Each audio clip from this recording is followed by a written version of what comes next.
Welcome to Kitab Writing Publication. So today we are having Dr. Brijesh Sharma sir with us. He is a very prominent mentor and free guide who helps so many students and people across the India and even world. So sir, आपकी book हमारी publication के साथ publish हुई है नवगीत. So how are you feeling, sir? मेरे लिए ये बहुत खुशी की बात है क्योंकि इस किताब को लिखने में बहुत रिसर्च और बहुत मेहनत मैंने की है। तो अब ये चूंकि प्रकाश में आ रही है तो ये मेरे लिए खुशी की भी बात है और बहुत संतोष की भी बात है, क्योंकि ये आने वाले स्टूडेंट्स के लिए मैं समझता हूँ कि बहुत उपयोगी किताब है। इसका एक अपना ऐतिहासिक महत्व भी है। सर क्या आप अपनी लाइफ के बारे में थोड़ा कुछ बताना चाहेंगे कि किस तरह से आपने लिखना शुरू किया वगैरह? लाइफ के बारे में सबसे पहली चीज तो एक वाक्य में अगर कुछ कहना चाहूं मैं अपने बारे में, तो I am a passionate art lover.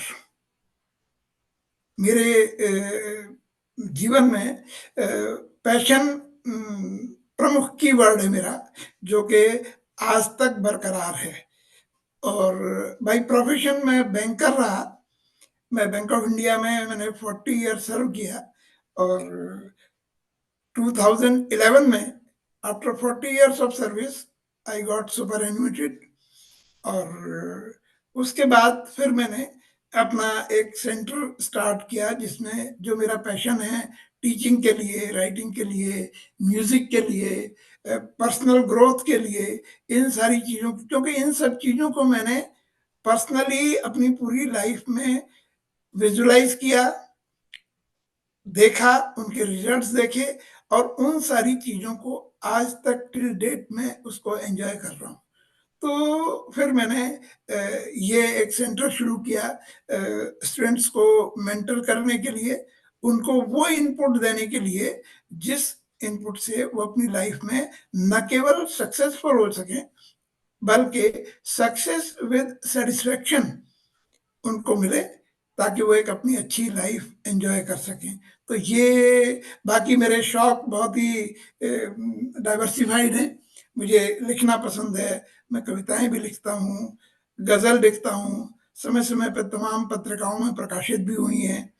इसके अलावा इंटरव्यूज़ भी मैंने दिए हैं और घूमने का मुझे बहुत शौक है।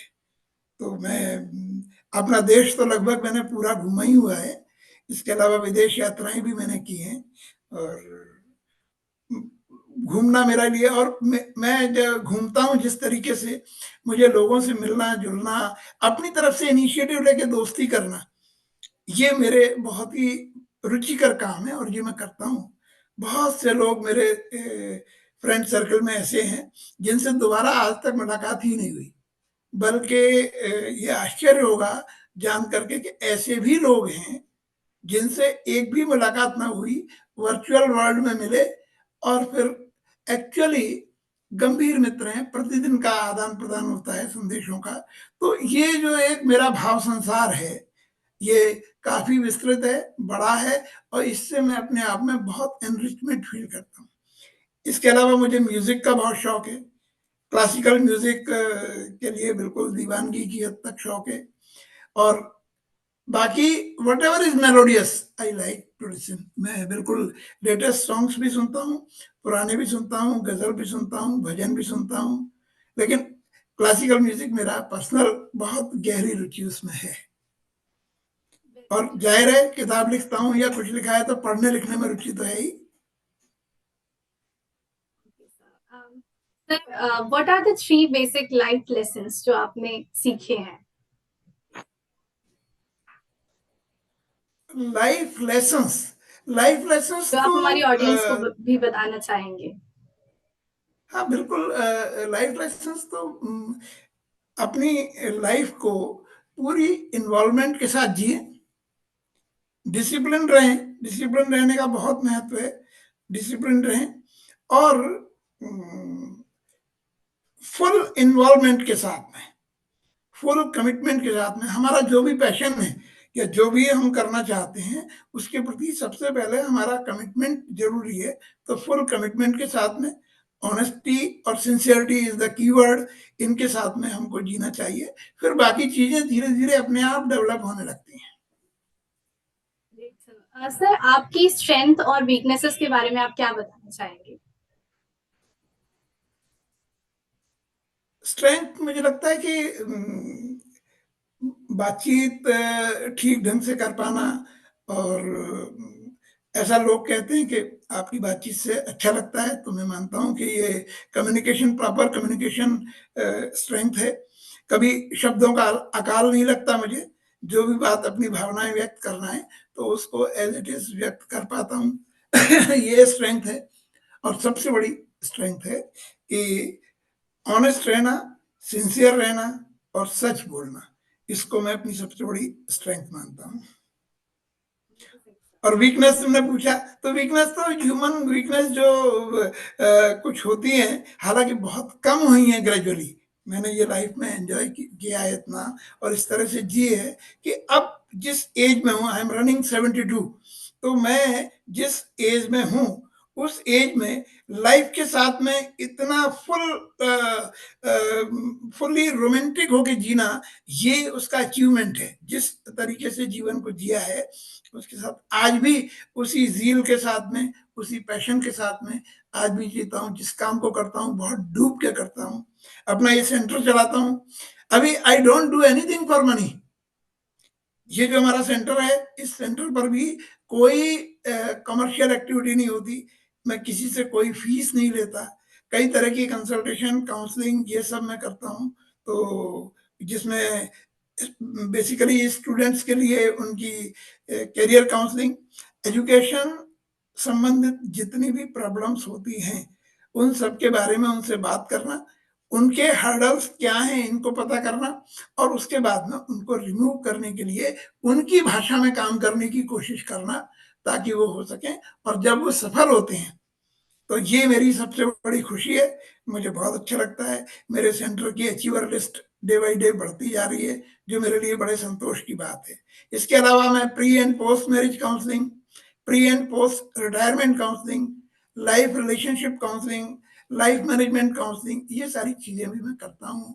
और इसके लिए भी लोग जो मेरे पास आते हैं और उनका फीडबैक मुझे बहुत अच्छा मिलता है, तो इससे मुझे बहुत संतोष मिलता है। ये काम ठीक इत्र लगाने जैसा काम है कि हम दूसरों को महकाने की कोशिश कर रहे हैं और हमारे हाथ तो महक ही रहे हैं, हम तो अच्छा फील कर ही रहे हैं उसमें। और रहा सवाल कमजोरी का, तो कमजोरी एक्चुअली वो कमजोरी लोग मानते हैं, मैं उसको कमजोरी नहीं मानता, लेकिन आज की भाषा में इमोशनल होने को कमजोरी कहते हैं। और मैं बहुत हाईली और डीपली सेंसिटिव और इमोशनल हूँ, लेकिन इमोशनल होने के कारण हमको जो दर्द सहने पड़ते हैं, मैं ये मानता हूं कि वो दर्द ही हमारी सबसे बड़ी ऊर्जा है, शक्ति है, जिनके कारण हम इतने क्रिएटिव काम कर पाते हैं। तो वो जो बात है सबसे मधुर वे गीत जिन्हें हम दर्द के स्वर में गाते हैं। तो जिंदगी में अगर दर्द नहीं है तो बिना दर्द के तो आप कुछ भी अच्छा कर नहीं सकते। तो बस ये है कि धीरे धीरे ये अपना दर्द दूसरों के दर्द में घुल मिल जाता है। तो अब दूसरों का दर्द देख करके मुझे ज्यादा दर्द होता है, और इसीलिए सारे प्रयास इसी चीज को करने के लिए हैं। लोग मुझसे कहते हैं मजाक में, मेरे साथ के लोग जो मेरे साथ बैंक से रिटायर हुए हैं, कि लोग अपनी प्रॉब्लम दूर नहीं कर पाते। तुमने प्रॉब्लम दूर करने के लिए दुकान खोल रखी है, पैसे लेते नहीं हो, अपना इतना टाइम देते हो। तो समय, श्रम, पैसा, तीनों ही चीजें मैं देता हूँ, लेकिन इसके बदले में जब मुझे उन चेहरों पर संतोष, उन पर मुस्कुराहट दिखती है जो मेरे पास आते हैं, तो उससे बड़ा कोई पुरस्कार नहीं है। मेरे हाथ पैर ये सब चीजें मेरे स्टूडेंट्स ही हैं जो सब कुछ मेरे लिए करते हैं। जब वो मेरा बर्थडे सेलिब्रेट करते हैं, मेरी मैरिज एनिवर्सरी करते हैं, ये बात बड़े आश्चर्य की लगेगी आज की पीढ़ी को कि मैं जब 12th क्लास में पढ़ता था तब मेरी शादी हुई थी। तो अब इस साल हम अपनी शादी की 54th एनिवर्सरी मनाएंगे, and we are just made for each other. तो ये सारी मेरे 3 बेटियाँ हैं, तीनों की शादी हो गई हैं, अपनी-अपनी जगह पे काम कर रही है। एक बेटी मेरी प्रोफ़ेसर एंड हेड है कॉमर्स की, और एक बेटी एक स्कूल में अच्छी पोज़ीशन में टीचर है, दूसरी एक पब्लिक स्कूल में टीचर है, और सब पोस्ट ग्रेजुएट हैं, टॉपर्स रही हैं। और बेटा मेरा एक ही है, उसने फाइनेंस में एमबीए किया है, और वो बैंक ऑफ न्यूयॉर्क में वाइस प्रेसिडेंट है। तो दैट वे सारी चीज़ें अच्छी हैं। तो वो जो अच्छा मुझे मिला है दुनिया से, मुझे बहुत लोगों का विश्वास मिला है, सम्मान मिला है, प्रेम मिला है, तो अब मैं उसी को लौटाने की कोशिश कर रहा हूँ। यही मेरे जीवन का लक्ष्य है। और जो वीकनेस मैंने बताई इमोशनल होना, उसको मैं वीकनेस नहीं मानता, पर आज की नज़रों में है वीकनेस, कोई बात नहीं है। जिन आँखों में आँसू नहीं है, उन होठों पर सच्ची मुस्कान नहीं हो सकती। अ, इमोशनल होना इज लाइक अ क्वालिटी कि अगर यस, हम यस। इमोशनल हैं तो ही हम दुनिया में जो भी चीजें हैं उनको एक्चुअली सेंस कर पाते हैं, समझ पाते हैं कि हाँ हमारे सामने वाले कितने परेशान है और उनकी परेशानियों को दूर करने के लिए कुछ कर पाते हैं, जिससे आपने किया। बिल्कुल, बिल्कुल, हाँ, बिल्कुल, बिल्कुल तुम सही कह रही हो। इमोशनल हुए बिना हम ना तो अपने दर्द को ही शिद्दत से महसूस कर सकते, और दूसरों के तो कर ही नहीं सकते। इस मामले में मैं एक किताब राइटिंग पब्लिकेशन की दिव्या से मेरा कई बार इंटरेक्शन हुआ है, तो उसका नाम ज़रूर मैं लेना चाहूँगा कि वो भी जो उसने खुशियाँ बाँटने का संकल्प लिया हुआ है, तो वो भी इसी से है। अपने दर्द में डूब करके फिर, तो ये एक बड़ी प्रेरणादायी चीज़ें हैं। तो हम जनरली हमारी पीढ़ी के लोग यंग जनरेशन को काफ़ी भला-बुरा कहते रहते हैं, लेकिन मैं ये मानता हूँ, मेरा पूरा विश्वास है कि आज की यंग जनरेशन जितनी डीपली स्पिरिचुअल है, रिलीजियस नहीं कह रहा मैं, रिलीजियस स्पिरिचुअल होने में बहुत फ़र्क है। तो मैं, चूँकि मेरा यंगर जनरेशन से बहुत इंटरेक्शन है, तो मुझे मालूम है कि वो डीपली स्पिरिचुअल हैं। दिव्या से जब मेरी बात हुई तो मुझे लगा कि देखो कितनी छोटी लड़की है, और उसके बाद उसने इतने अच्छे-अच्छे काम कर रही है, इतना बड़ा और जब तुमसे मुलाकात हुई तो मुझे लगा देखो कहाँ वो बम्बई में, कहाँ तुम गाज़ियाबाद में, और किस तरीके से उसने टीम बटोरी और अपना चुनाव किया। तो ये सारी चीज़ें होती हैं, अगर हम लाइफ में इन्वॉल्व्ड हैं, हमारा मिशन अच्छा है, हमारी सोच पॉजिटिव है, तो ये सब कुछ होता है। और मैं इसी चीज़ को, इस थ्योरी में बहुत बिलीव करता हूँ। और इसके अलावा हमारे सेंटर की जो मेन गोल है हमारा, वो हमने रखा हुआ है इनर स्पेस एक्सपेंशन। तो we work on inner space expansion, ये हमारा काम है।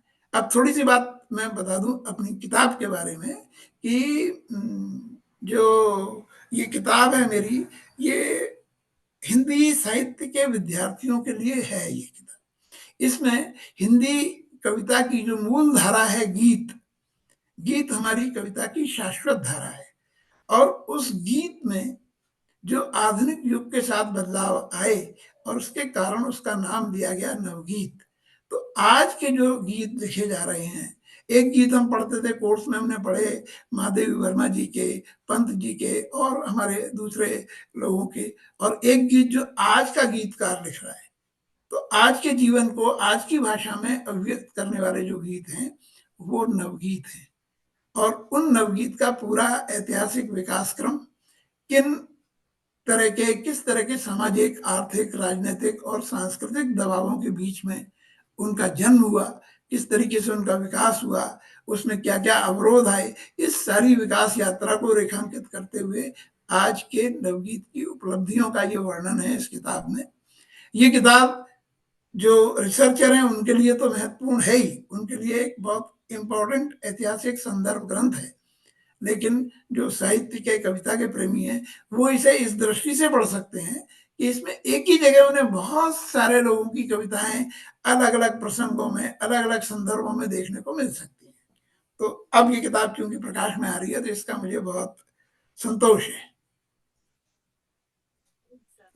सर आपके दिमाग में ये आइडिया कैसे आया ये सेंटर को क्रिएट करने का जहाँ पे आप लोगों की फ्री में हेल्प करते हैं? तो लाइक इसकी शुरुआत तो कैसे हुई कि कैसे आपने सोचा कि हाँ मुझे लोगों की हेल्प करनी है, या कब से आप ये काम कर रहे हैं? ये काम तो मैं कर रहा हूँ लगभग 84-85 से। और तब ड्यूरिंग माय बैंक सर्विस, चूँकि मेरा पब्लिक इंटरेक्शन बहुत है और मेरी उसमें रुचि भी बहुत है, तो उस समय भी जो यंग स्टूडेंट्स मेरे पास आते थे, तो मैं सहज रूप से ही उनसे पूछता था, किस में पढ़ रहे हो? क्या पढ़ रहे हो? कैसे पढ़ रहे हो? कोई दिक्कत तो नहीं आ रही? क्योंकि मेरी खुद की रुचि उसमें रही है। मैंने जैसा बताया कि मैं खुद 12th क्लास में था तब मेरी शादी हुई थी। और आश्चर्य की बात है मैं अपने पूरे घर में अर्ली मैरिज का सबसे बड़ा विरोधी था। लेकिन वही कुछ इमोशनल रीज़न ऐसे रहे, वो जब चीज़ें मेरे सामने आई तो मैंने उसको ओके कर दिया। और उसमें भी विचित्र बात ये थी, हालाँकि उस समय सिस्टम बड़े अलग थे, लेकिन जब मुझसे कहा गया कि तुम जाकर लड़की देख आओ, तो मैंने सिंपली मना कर दिया कि मैं किसी भी लड़की को देखना और उसको चूज़ करना या रिजेक्ट करना ये मैं कर ही नहीं सकता। मेरी मान्यता है कोई भी लड़की या कोई भी व्यक्ति रिजेक्शन के लिए नहीं बना। सारे लोग परमात्मा की कृति है और वो क्या तुमने देखा कभी कोई बच्चा असुंदर पैदा हुआ हो? हम सुंदर ही पैदा होते हैं। असुंदरता हम खुद डेवलप करते हैं अपने अंदर। तो जो हमारे अंदर गुण हैं उनसे हमारी सुंदरता प्रकट होती है। तो ये मान्यता मेरी तब भी थी और ये आज भी है। तो मैं तब भी देखने के लिए नहीं गया था और इस मामले में मैं बहुत फॉर्चुनेट रहा। हमारी life partner she is extremely beautiful और सबसे बड़ी बात ये है कि हमारी जो म्यूचुअल कॉम्पिटेंसी है वो बहुत ही ज़बरदस्त है। Tuning we are made for each other.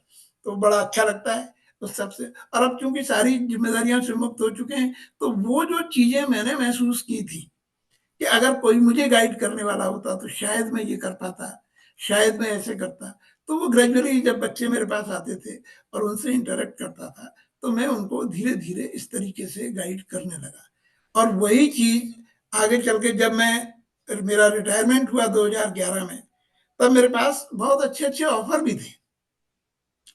As a bank manager जब मैं रिटायर हुआ तो नेचुरली कई ऑर्गेनाइजेशन ऐसे होते हैं जो कि आपको पकड़ना चाहते हैं और मेरे पास अच्छे ऑफ़र थे, जिनमें अच्छी सैलरी का भी था। लेकिन मैंने अपने मन में विचार किया कि अब मेरी सारी ज़िम्मेदारियाँ पूरी हो चुकी हैं और अब मुझे करना क्या चाहिए?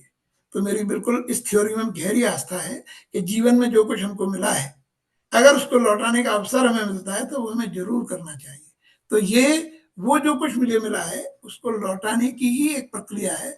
और मुझे लगता है जब कभी मैं ऐसी खबरें पढ़ता हूँ, यंग बच्चों में डिप्रेशन देखता हूँ, मैं पढ़ता हूँ कि एक 10th के बच्चे ने रिज़ल्ट आने पर सुसाइड कर लिया। मैं देखता हूँ कि इस तरह की जब खबरें अखबार में देखता हूँ तो मेरा मन बहुत विचलित होता है और मुझे लगता है कि ये अभी एक 10th का बच्चा जिसने जीवन में कुछ भी नहीं देखा, तो क्या ऐसी बात आ गई जिसके कारण। तो इस सब की चीज़ों की जब मैंने पड़ताल की और इनके बारे में जाना समझा, तो मुझे लगा कि उन बच्चों को वो इनपुट मिल ही नहीं रहे जो कि बेहद ज़रूरी है। और इस मामले में हमारी जो सांस्कृतिक धरोहर है, हमारी जो ज्ञान की परंपरा है, वो इतनी रिच है, इतनी समृद्ध है कि हम उनको थोड़ा भी समझें तो इस तरह के नकारात्मक विचार हमारे जीवन में रह नहीं सकते। तो अगर कोई भारतीय संस्कृति का बच्चा इस तरह से करता है, तो मुझे लगता है कि उसने अपने सांस्कृतिक जो कोश है, उसके बारे में कुछ जाना ही नहीं। तो इसलिए ये विचार आया कि हम इस तरह का इनपुट भी बच्चों को दें। तो हमारे सेंटर पर हम कुछ भी एकेडमिक्स नहीं पढ़ाते। लोग आश्चर्य से पूछते हैं कि आप करते क्या हैं? मैं कहता हूँ जैसे बात कर रहे हैं ऐसी बातें करते हैं। लेकिन ये बातों को मैंने नाम दिया है सार्थक संवाद, मीनिंगफुल इंटरेक्शन। और इनकी रूट्स मैंने रखी हैं उपनिषद, गीता और रामायण में। और मैं इस बात को भी कहता हूँ कि ये ग्रंथ लाल कपड़े में बांध करके पूजा में रखने के लिए नहीं है। ये ग्रंथ हमारे जीवन के मार्गदर्शक सिद्धांत देते हैं, प्रोवाइडेड हमें वो स्किल आए कि हम उसमें से उन चीज़ों को निकाल सकें। और मुझे खुशी है कि आज के सिस्टम में भी अब इन चीज़ों को सिलेबस में शामिल किया जा रहा है।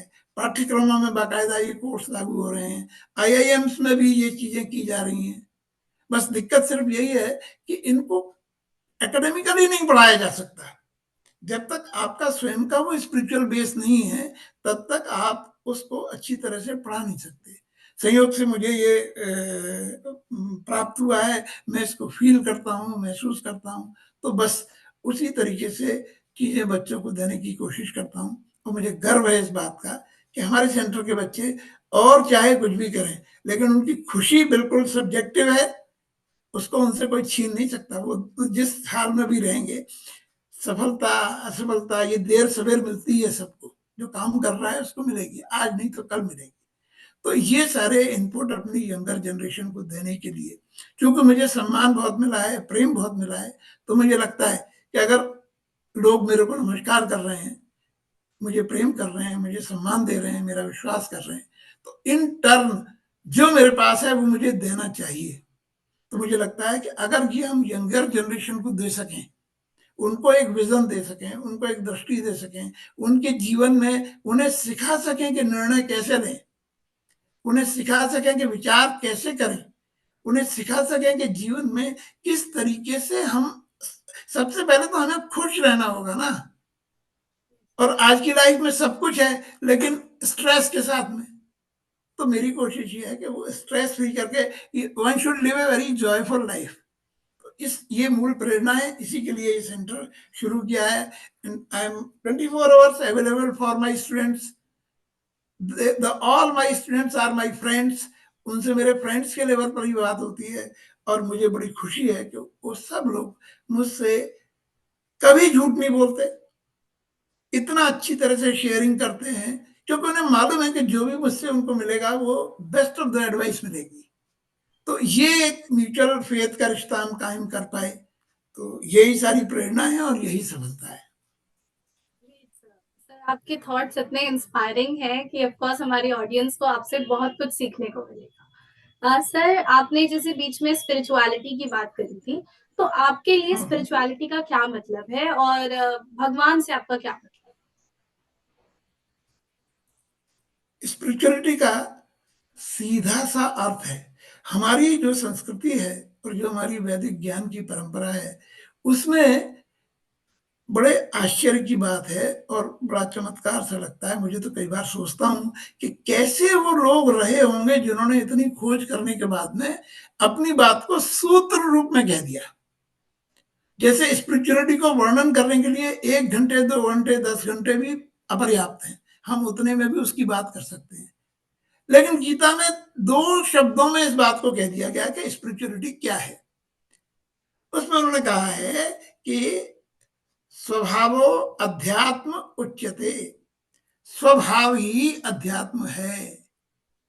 तो हमारा अपना जो core, we are what we are, our own being at our core is spirituality. जो हम बिल्कुल बिना निरावरण भीतर, अपने भीतर हम हैं। तो आज हमारा सबसे परिचय है। आज हम बाहर की दुनिया में इतना रमे हुए हैं कि हम अपने आप को ही भूल चुके हैं और सारी तकलीफें इसी के कारण है। मेरा मानना है कि स्पिरिचुअलिटी यही है कि सबसे पहले हम अपने आप को जाने। तो हमारे जीवन में इसके लिए ये बहुत जरूरी है कि हमारा कोई मेंटर हो, हमारा कोई गुरु हो, क्योंकि मेंटर या गुरु का कोई भी काम नहीं है, सिर्फ इतना है कि वो हमसे हमको ही मिला देता है बस। हमारी जो दृष्टि बाहर की तरफ है, हम जो चीजें बाहर ढूंढ रहे हैं, बाहर तो है ही नहीं, हम तो अपने कोर में हैं, अपने अंदर हैं। तो मेरी दृष्टि में ईश्वर भी यही है, मेरी दृष्टि में स्पिरिचुअलिटी भी यही है। बाहर ना तो ईश्वर है और ना कुछ है, बाहर साधन है, उन साधनों का हम उपयोग कर रहे हैं। मंदिर में साधन है, लेकिन अगर हमारे कोर की स्पिरिचुअलिटी प्रवोक नहीं है तो मंदिर जाना भी फिजूल, कोई कुछ मिलेगा नहीं वहां पर। लेकिन अगर हमारी कोर स्पिरिचुअलिटी जागृत है तो फिर हमारा भगवान से भी संवाद होगा। हम अपने सेशंस में इन्हीं सारी चीजों पर बात करते हैं और मेरे लिए स्पिरिचुअलिटी का अर्थ यही है। अभी अगर मैं तुमसे बात कर रहा हूँ, ये इंटरव्यू दे रहा हूँ, तो ये भी मेरे लिए एक पूजा ही है। और इसीलिए शायद कहीं ऐसा लग रहा होगा कि मैं ज्यादा बोल रहा हूँ तुमको, लेकिन मुझे लग रहा है कि शायद वो जरूरी है। जब तक अपनी पूरी बात को देखो, अगर कोई रटी हुई बात कहना है और अगर कुछ इंफॉर्मेशन देना है तो वो आप थोड़े शब्दों में जितना रटा है उतना बोल सकते हो। लेकिन अगर ओवरफ्लो ऑफ थॉट्स है तो उसको आप ब्रीफ नहीं कर सकते। वो जितना निकलेगा उतना ही निकलेगा। मुझे खुशी है कि तुमने अच्छा सवाल पूछा और उसी के कारण ये बात आई। तो और भी मैं कोशिश करूंगा कि जो तुम पूछो उसका सही जवाब दे सकूं। सर, आपसे बात करके सच में काफी कुछ जानने को मिला है, आज काफी कुछ सीखने को मिला है। तो बस मैं आपसे यही पूछना चाहूंगी अब कि आपका आगे के आपके क्या प्लान्स हैं और आपको हमारी पब्लिकेशन के साथ बुक पब्लिश करवा के कैसा, मतलब आपका एक्सपीरियंस कैसा रहा बेसिकली, या फिर हमारे लिए कुछ भी सजेशन। मेरा नहीं, मेरा एक्सपीरियंस बहुत अच्छा रहा और सबसे पहले तो मैं दिव्या को उसके एफर्ट्स के लिए बहुत दिल से बधाई, और चूँकि बहुत छोटी है, मैं आशीर्वाद भी देता हूँ कि वो अपने मिशन में कामयाब रहे। तुम जैसे लोगों को, प्रतिभाशाली लोगों को उसने जोड़ा है। तुमसे बात करके भी अंकिता, मुझे 2-3 बार मेरी बात हुई है। मुझे बहुत खुशी हुई, बहुत अच्छा लगा और मेरा विश्वास है यूथ की जितने पोटेंशियल है, उसमें मेरा बहुत विश्वास है। तो तुम्हारी पब्लिकेशन के लिए मैं अपनी पूरी शुभकामनाएँ देता हूँ और उसमें मैंने दिव्या को कहा आगे भी जब कभी किसी भी तरह से कोई मेरी ज़रूरत हो कहीं भी, तो मैं ज़रूर इसमें पार्टिसिपेट करना चाहूँगा और जिस तरह से भी कंट्रीब्यूट करना है, हर तरीके से मैंने, हालाँकि दिव्या बहुत ही स्ट्रॉन्ग सेल्फ रिस्पेक्ट वाली लड़की है और कई जगह तो बहुत ज़िद्दी भी है और सबसे कठिन बात ये है कि उससे बात करना बहुत कठिन है। तो वो ज़्यादातर बात टाइप करके होती है उससे, तो वो मेरे लिए ज़रा थकाने वाला काम है। तो मैं कहूँगा कि अपना कोई एक पब्लिक सिस्टम ऐसा ही बनाए, जिसमें भले ही वीक में 1 घंटे के लिए वो उपलब्ध रहे फ़ोन पे, ताकि उससे लोग बात कर सकें। इसमें ये मेरा एक सजेशन उसमें रहेगा, क्योंकि जब तक ओनर से या पब्लिशर से राइटर की बात डायरेक्ट नहीं होती, तब तक कई चीज़ें, मैंने तो चूँकि उसको समझ लिया इसलिए मुझे तो कोई शिकायत नहीं है। और मेरा काम उसने बहुत मन लगा के, बहुत मेहनत करके सब तरीके से किया। तो मैं इस सारी चीज़ की बहुत वैल्यू करता हूँ और उसको बहुत अपनी शुभकामनाएँ देता हूँ कि अपने मिशन में वो सफल रहे और तुम भी उसके मिशन से जुड़ी हुई हो, तो मैं तुमको भी अपनी बहुत-बहुत शुभकामनाएँ देता हूँ अंकिता, कि तुम whatever you want to achieve in your life, may God bless you all the success with the satisfaction, और उस दिशा में तुम आगे बढ़ो। जहाँ भी मेरी ज़रूरत अगर तुमको भी लगती है, तो I am always accessible to you also. It was really nice talking to you. This whole interview was so interesting and so exciting. I think हमारी ऑडियंस ने भी बहुत ज्यादा एंजॉय करा होगा इस इंटरव्यू को। Thank you so much sir. Thank you Ankita, thank you very much. मुझे भी बहुत अच्छा लगा और ये इसको अगर मैं तो कहता हूँ ये इंटरव्यू नहीं है, ये एक बड़ी अफेक्शनेट एटमॉस्फेयर में की गई बातचीत है और उस बातचीत में मुझे भी थोड़ा-सा खुल के बात करने का मौका मिला और तुमने वो मौका मुझे दिया। तुमको बहुत-बहुत धन्यवाद, बहुत-बहुत शुभकामनाएँ। Thank you very much. नमस्कार।